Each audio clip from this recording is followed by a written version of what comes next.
two professions you can choose when Season 1 starts. You have Engineer and War Leader.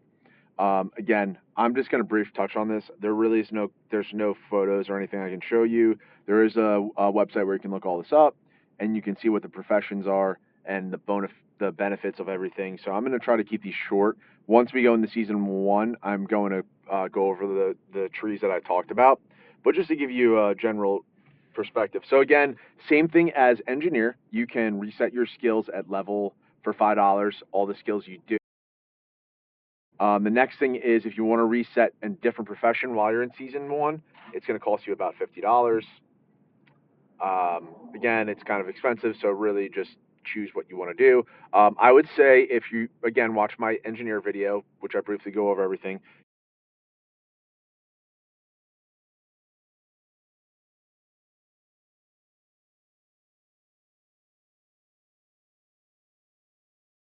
The Season 1 skills you would have for Engineer. So those don't change, right? And those, if you get them, they reset at the end of the Season 1. You get all your skill points back. So the first one you're going to have is immediate return. This is not bad at all. It's actually pretty good. So immediate return is if you're getting Ash or you're in a battle and you can't get your troops back fast enough, you can use this and teleport right away and not lose thousands or a lot of troops. This gives you one teleport a day. If you get up to level 5, it will give you more, but you can only have limited to one. The first limit to one based on your level. So your teleports are one per day, and you can stack these up.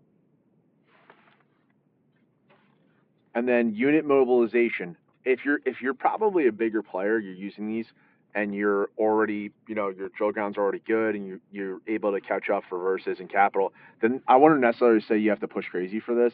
It gives you a little bit boost on troops on your highest ones. So the first level gives you 50, and then as you go down, it goes up in increments of that. So 50, 100, and so on. Combat experience is the same as you have for Engineer. This gives you increase in XP for killing monsters on the world map. So this is a max of 3. The max level gives you 60%. Level 5 is professional experience. Level 5 we're going to go into.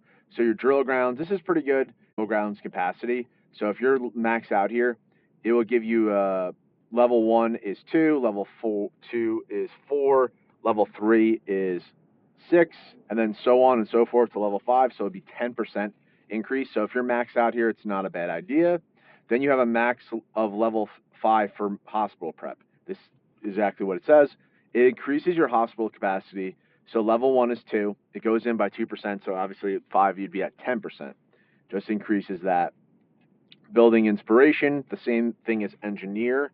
I wouldn't necessarily say you have to go crazy for this, but you do have to upgrade these to go to the next level of those Season 1 skills on your right side of your tree, right? So just keep that in mind. The next level is level 10. This one's really good. Craze. So it's a max level of 5.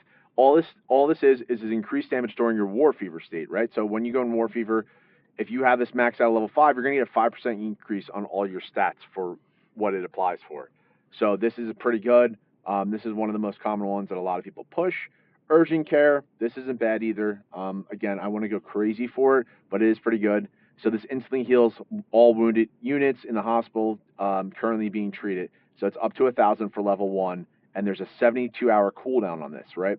And as you go up, it's 5 levels. It goes up 1,000, 2,000, so on and so forth. The far right skill is going to be infection spread. We already talked about this in a previous video, but this is going to be infecting a virus by defeating them, and this gives them a virus to the people you're going against, right? Level 15 is a weird one, winning in pursuit. This isn't a bad one. I wouldn't say go crazy for it, though. When attacking a burning target, it increases the enemy casualty by the rate of 1% on your base level. So if you get all the way to level 5, they'll give you a 5% increase. It is good for versus or like duel if you're going Buster Day or anything like that. I wouldn't say it's necessarily an end-all be-all. Next one is going to be intensive training. Training speed of units increased. This is a 5 level as well. It goes 1, 5%, and then increases each time it goes up, right? Then you have healing expert, which you can't stack this, but this will help with virus stack of each time. Then we have level 20. You have March in the Badlands. This one's really good. So if you have this maxed out, it will give you a 50% increase on your speed, so allow you to move faster in the contaminated zone, which is great, right? And then you have the Warlord supplies. I wouldn't really focus too much on, just gives you supplies and increase your plunder limit. And it goes to level 5, which is 50%. And then you have the double exchange, which allows you to exchange resources throughout the day. I'm sorry, not throughout the day. Within it's a 48-hour cooldown. So the top level will give you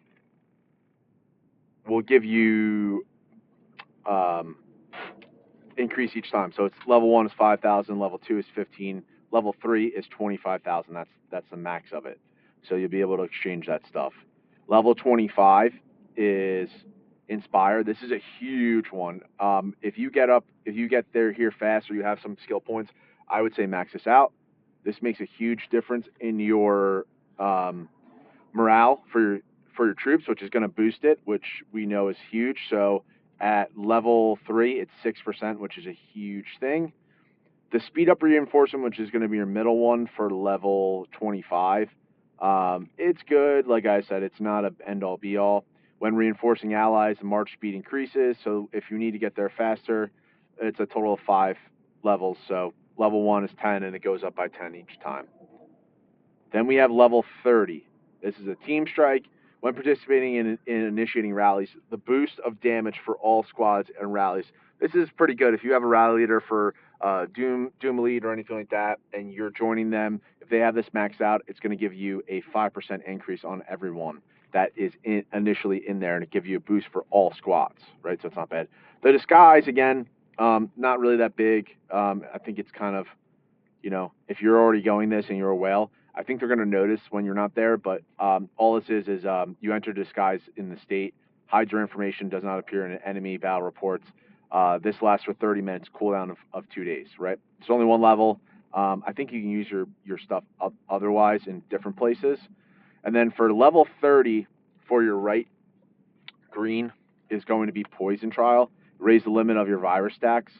So level 1, which is the only one, is going to give you 100. Right, so it's going to allow you to be able to raise that and be able to handle more. Level 35 is going to be your tactical reinforcement. This is a total of 5 levels, and at level 5 it gives you 5% total. When reinforced ally base, the attack side unit casualty rates increases. This is just going to be if you reinforce an ally and someone hits them, if they're losing, they're going to get a 5% increase on the amount they lost.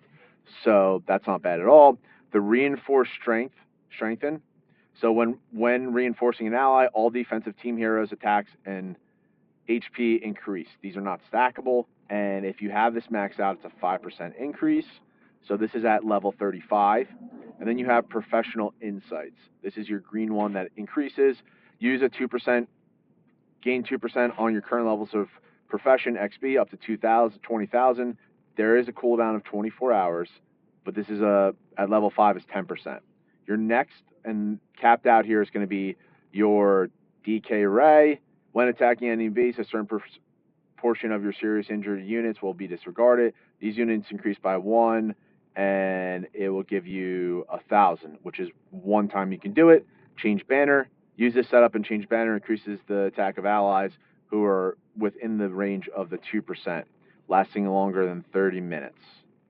All right, so essentially this is just to increase your allies when they're within that range, and it gives you a 2% increase on that. The next one and last one you have, actually that's going to be it. So it stops at 40. A lot of these are really good. It's really hard to show you guys because we haven't started season 1 yet. When we do, I'm going to show you. I'm probably myself is going to do engineer just because I'm not pushing crazy for T10s or HQ30. I'm at 28 right now. I'm starting stuff very slowly, but I'm working more on my research. And engineer benefits gives you a lot of advantages. If you're already pushed past there, you're at 30, you have T10s, you're pushing other stuff, then I would say Warlord's probably better for you. But again, that's going to be a bigger spender. But again, if you guys like this channel, want more videos, hit me up on Twitch, Discord, or in the game. Again, if you want to reach out to me on any, also it'd make it a little bit easier. All right, guys, see you in the game. Have a good one.